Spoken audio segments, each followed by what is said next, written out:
everyone. Today we have a game between Watu Kobese and Daniel Cawdery. I mentioned Watu Kobese first, but he's actually got the black pieces. And this game was played in 2003 at the South African Championship, which is an invitational tournament, I think every 2 years, compared to the South African Open tournament, which is just an open tournament. And the 2002 Open tournament winner is Ronnie van Tonder, and we saw him in the previous video playing against Daniel Cawdery in the same tournament in the South African Championship in 2003. So this is from the same tournament as that game, and okay, let's dive into the game. We have, it's also good to mention at this point in history, Watu Kobese was a 2,400 and Daniel Cawdery at 2,180. So just in terms of rating to know what strength these guys are. I know it's a different case now. Okay, so we've got e4 and then d6, the perk. After d4, knight f6, knight c3, and e5, we can see that this could have arisen from a Philidor's defense with e5 first and then some d4 move later. And we've got the move knight f3 and then knight bd7, just to show how you can get this from a Philidor game. Okay, so after 1 e4 e5, knight f3, d6, knight c3, knight f6, and then d4, and then knight bd7. Okay, so this is the same position as what we have in the game, and the Philidor defense is not really such an elite opening anymore. It's not the most common way to deal with 1 e4. So it could be that Watu's trying to get Daniel out of his opening prep. So let's just transpose here. Okay. So now after we have reached this position, Daniel plays the move bishop c4. And by the way, the knight d7 move is called the lion variation. I did not know that before this. It's quite a cool name. We see bishop c4 and bishop e7 pairing to castle, and it's in this position that Cawdery shows that he has some knowledge of the opening. And okay, maybe it wasn't necessary to play this following move, and he could have just castled and played a very slow game, but I don't think that's in his style. He goes for the following sacrifice, which isn't really a sacrifice. You'll see now you do get your material back. He goes bishop takes f7 check, and after the king takes, the move knight g5 check. And the point being that black's king only has the one square on g8 to move to. This square walks into a queen trap, and the f8 square into a queen fork, and the g6 square is going to walk into h4. And you can already see that h5 is a big threat, and the only way to really stop this is to go h5 yourself. And now simply white can play f4 and castle and play with this knight, which is on a very strong outpost, keeping the king right there. And this should be way more than enough compensation for white. So black doesn't generally go king g6. The move is king g8 in this position, and that's what was played. And now, move king g8 is played. So it's now in this position that Daniel Cawdery plays knight e6, and this is how you really get your material back, because the queen only has one square to go to, and then she needs to leave her defense of the c7 square. So queen e8, and now the move knight takes c7, forking the queen and the rook. And you can see that you're getting a rook and two pawns for the two pieces, but you need to deal with the move queen g6. And now the fork is over, so the rook can escape if you're going to defend this g2 square. So you kind of really just need to take that rook now to make up materially. And now the move queen takes g2, and you've got a rook and a pawn for your bishop now.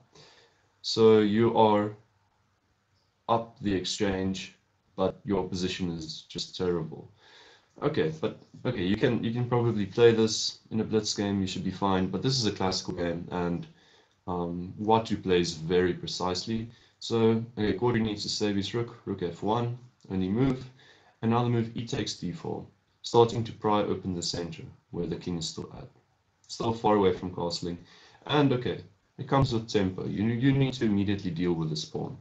And the correct way to deal with the pawn is to simply take the pawn and then hope you're getting some kind of tactical position where you still survive on the king side. The issue with queen takes d4, not really an issue, is just knight e5. And your queen really can't go far away. You need to stay on the king side or close to your king to protect your king. So the only move to save this fork and also moving the king away to get the rook is f3. And okay, who knows why Cawdery doesn't want to go for this? I can already feel that I wouldn't like white in this situation. A move like knight h5 is very scary, opening up this bishop. And this knight is also covering the c4 check now. So this is an issue, and you don't have any tactics on c8 anymore. So as white, you only really have one move to save your rook, and that's rook f2. And suddenly we can just feel that this position is not that kosher. Black can just simply retreat and then slowly start forging the attack and bringing pieces in. Okay, so this is the line Cawdery doesn't want to go for. It's a better line that he chose, but maybe he felt that he had something prepped and he had a blunder. He had a blunder in mind for Watu to play, which didn't happen, unfortunately, after the move Queen e2, which was the game move, the move Cawdery played in the game move. Okay, so the idea is Cawdery is sacking the piece very intentionally. But now you have access to the c4 square. The knight isn't on e5 yet, as it would be in the case of queen takes d4, then knight e5, covers the c4 square. So now he intentionally sacks the piece so that he can get his c4 check. But unfortunately, this is a blunder. Okay, Watu takes the piece, and then queen c4 check. Trying to get back that material and trying to do something with the black king. Because remember, you have already kind of worsened your position as white, so now you really need to show compensation for it. And we see just black has got all these minor pieces around the king, and white's minor pieces are poorly placed, and the rook isn't active. So even though black is kind of down this rook in the exchange, he doesn't really feel it. Okay, so if you are going to play something like king f8 to get out of the check, I feel you could be lost as black suddenly. You should probably survive this type of position after queen takes h8 because of the openness of the king, and that you could probably check him into eternity and maybe make some progress with the queen's inactivity. But the stronger way to actually deal with this check is not to move the king, but to go d5. Okay, so after d5, the situation's a bit more different after queen takes c8.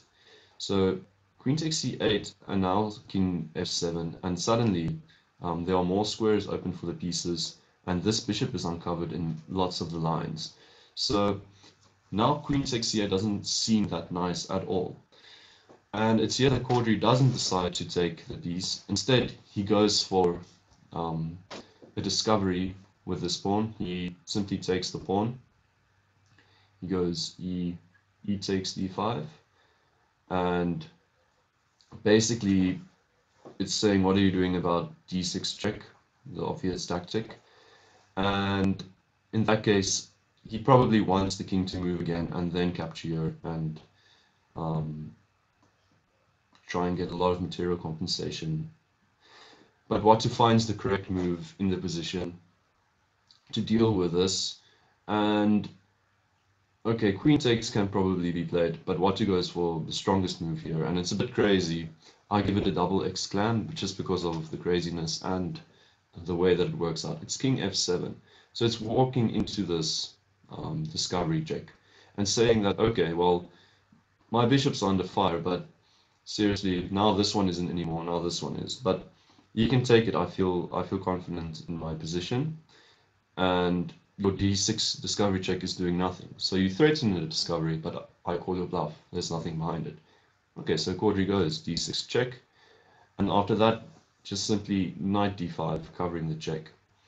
Okay, now you can see this knight is suddenly very active, and this rook could potentially get into the e-file. After the move bishop f4 by Cawdery, trying to hold on to this piece, which could be after a pawn, which could be an asset. Watu simply goes b5. And now he could capture on b2 immediately, which is also a strong move. But b5 kind of shows how white's position is overloaded and how he's actually just using his queen to play. So the queen pins and therefore protects the bishop. The queen is also looking at the rook. The queen is also guarding this e4 square, which you'll see in a second is a very important square. So this deflection, queen takes b5 played, is met by c takes b2, creating a threat even further to the left-hand side of the board, the queen side. And you can see it's really tricky. Now, okay, rook b1 is played, but something like queen takes and then bishop f6, just winning some material and also opening the e-file. So you can't really do that. You need to move the rook. Rook's moved. And now the move bishop f6 just played in any case, threatening all of the same things, holding onto that pawn. Rook e8 is coming. My pieces are coordinated. What are you doing about your knight in the corner? It's doing nothing. Even this bishop could play some kind of role one day, get in here and just cut at everything. My king on f7 is way safer than yours on e1. And so, okay, Cawdery tries one last thing. He tries to bring his knight back, sorry, to c7. It covers the e8 square momentarily.